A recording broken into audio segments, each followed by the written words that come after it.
any democratic setting, number one thing is that freedom. The freedom of expression is what defines democracy.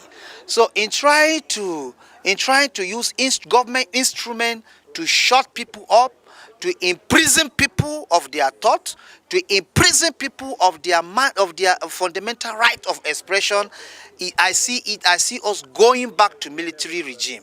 Now let me put it to you that the highest form of punishment for corrupt persons, whoever that has been seen as a corrupt person by court, the highest punishment is 3 years imprisonment, for instance. Whereas in China, the highest punishment for a corrupt person is death by hanging.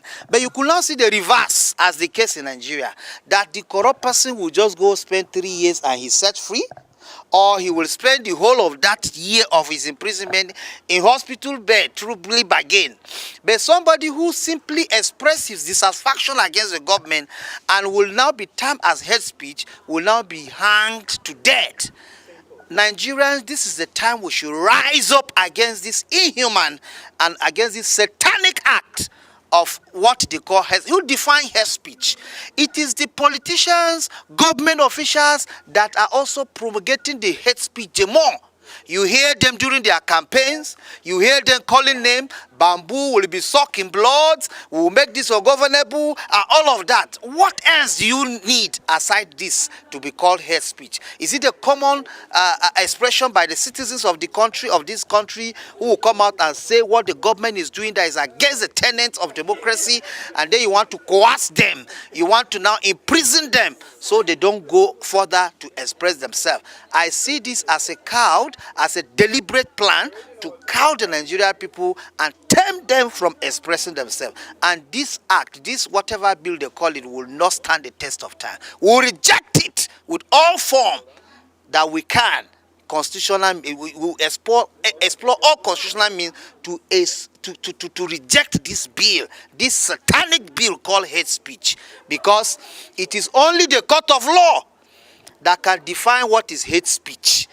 But for executive arm of government to just wake up and say you want to control social media, you want to control people who are sending fake news, and okay, who is even giving fake news more than the government? The other time Mr. President traveled out for medication.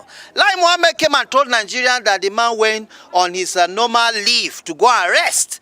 But when the president came back, he said he had never been sick as the way he did. So who gave out fake news? It was the same line. So who now hang Lai Mohammed to death, for instance, for giving us fake news as Nigerians? So generally speaking, the intention is bad. The intention is negative. The intention is simply to show, because they have so many bad laws that they are trying to impose on Nigerians. So the best way to do is to tame us and to make sure we don't speak against it. That is just the plan. And I tell Nigerians to rise up to the occasion. We reject it. Very soon we are going to march to the National Assembly. They are our elective. And I wonder, the constituency member of this man who moved this measure, I wonder if this is the true reflection of their wish. Did they elect him to go as Nigerian people to say this is what we want? So the members of his constituency should even recall him immediately for presenting what is not their mandate, for presenting what they never accepted to do. So they should even recall him. Recalling process against that member should start now, because he's misrepresenting them in the National Assembly. That was not why they sent him there. They sent him there to go and make law that will better the lives of people, not to come and coerce and then pinch down Nigerian people.